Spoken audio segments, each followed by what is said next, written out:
What is up, guys? Team Yugi Feels here with another video. Today we're going to be doing a replay. We're going to be taking a look at one of my matchups. I was playing Unchained, and my opponent was playing Prank Kids. I was on Dueling Book rated. He has 1205 rating and 1743 experience, and I'm sitting at 637 rating and 865 experience. This was actually a really good game. I thought this game had a lot of back and forth to it.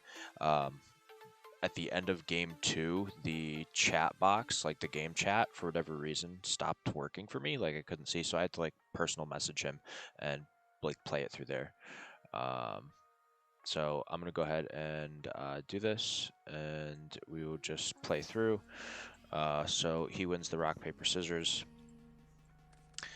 and he's going to go with the place. I figure he might need a Prank Kids monster, so I do end up ashing him here. And he did still have a Prank Kids monster, so it didn't matter that much. And he goes off with his effects. Links off into the doodle, and then he starts to resolve cards, which is obviously good for him. Uses the doodle, does his adds, his sets, and passes. I go for the extravagance, and he has the ash for it, which is good for him. Then I do the feather duster, which he's of course gonna chain. So he's gonna get all the effects to resolve. And I take the 500, he gains 1000, so he's going up in points. I do my search, grab the Aruha. Then we have the Rikea summoned, and then the Aruha will target it. It's going to get popped. We're going to summon the Disaster because we're going to bait the Butler. That's the big goal here, is to get the Butler baited out as much as possible. He's going to Tribute, which is fine. So what he wanted to do is he did the Butler on the summon of the Disaster rather than on the declaring of the effect. He said he was thinking, so I'm going to get Disaster and Aruha both to resolve. So we get the Sarama out, which will set the prison, and then the prison gets popped. And then we get to summon the Unchained Soul, which we're then attempting to link, and he wanted me to wait.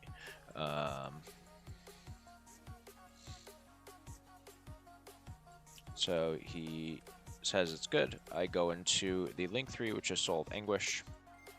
He uses Butler, which I did not even realize was you can use it multiple times per turn, which is kind of crazy. Then we get the add of the Sarama. Then we just pass.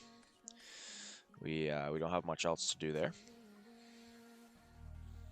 So he goes through his plays. I'm going to speed through this a little bit here until he progresses the game state a little bit. Links off into the Unicorn. Makes the access. He had game. There's like no playing through that, honestly, so we just went to the next game. And we decided to go first. Had the Reincarnation and the Trap Trick, which are pretty good. And we have the Nibiru in hand, which is just nice. I chain the Reincarnation to the Cyclone, and he opts to Ash it, which is pretty optimal. Then I Trap Trick on the summon, which disrupting the normal summon in Prank Kids is pretty important. And I use the Trap, and then I attempt to use Rikea effect, and he goes for the Gamma, because it's his only line of play. And he's going to pass. We go for the Sarama. He has no response, which is awesome. So we set and pop the trap. And then we get to summon the Rikea. Go battle.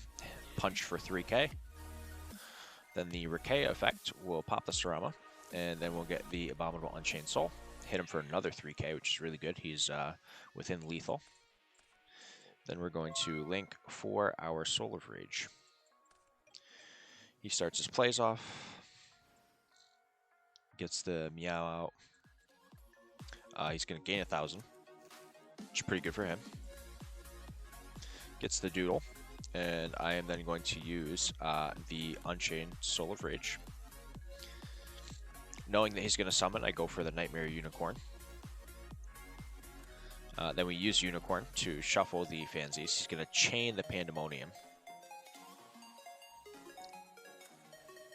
And then he continues to go off into his plays, which is fine by me, because I have Nibiru in hand. So I know he's going to have to do an excessive amount of moves in order to make this work. So he goes for, he attempts Battle Phase, and I told him that I wanted him to wait.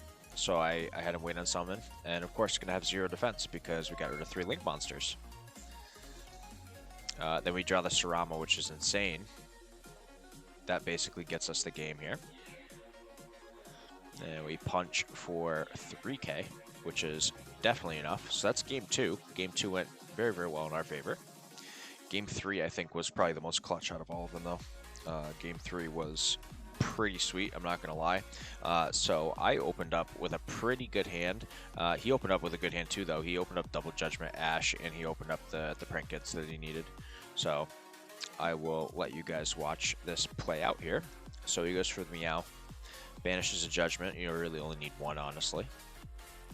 Goes for the Doodle, which makes sense. He's going to do the standard combo. It's about as standard as it gets. Goes for the effects here. Grabbing some cards back. He's going to go for a double set and a pass. I just wanted to read the fansies real quick, which I did. He ashes the Extravagance. Then I'm going to Talents and draw 2 anyways. Doesn't even matter. We summon the Aruha, popping the Trap. Trap resolves. Sarama gets summoned. We will then set the Trap, pop the Aruha. Aruha summons Rakea. Then we go battle. And we punch for 3k. Then the Rakea effect. Now, I was kind of confused as to why he didn't in main phase do the Pandemonium, but I think he thought that, like, he'd just wait until main phase 2. And I ended up hitting the Pandemonium in battle phase, so now he's down to 2k. I go for the Soul of Rage. He drops the Judgment. I decide to set the Impermanent Pass. I also have Escape set as well. Doesn't do an exceptionally large amount, but I do have the Nibiru in hand. There's the Roxy's into the Meow. He's burning through resources pretty quickly, though. And there's a Dropsies. He links off. There's the Doodle. And he gets Pandemonium to hand. Punches for 2k, which is pretty good. He's going to set some cards here and pass. Then I draw Abominable Chamber of the Unchained, which is a really, really good draw. He goes for the Pandemonium, which is really good for him. Gets some summons there. And then puts the counters on them for the Prankid's place. A lot of combo play on his part, and I'm playing strictly control here. So I asked him who attacked because I was lagging. So he attacked with the Lampsies first. And I opted to flip the Chamber because I get the Aruha back, and then he'd have to like play through a lot of monsters there. And he opts not to continue the battle phase, which is kind of smart on his part, kind of not. Depends on how you look at it.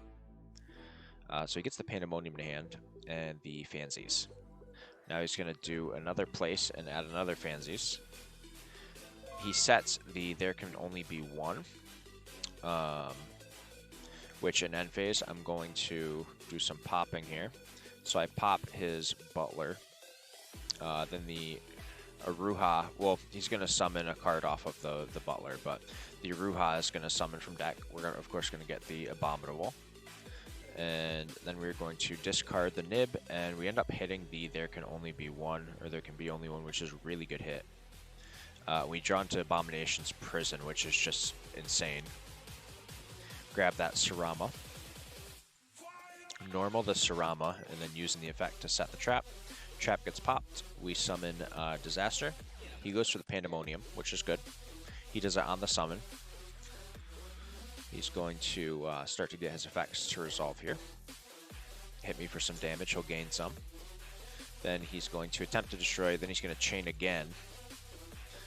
So he pops my stuff, which is fine. I'm going to get both abilities here. So I'm going to get the Disaster and the Sarama.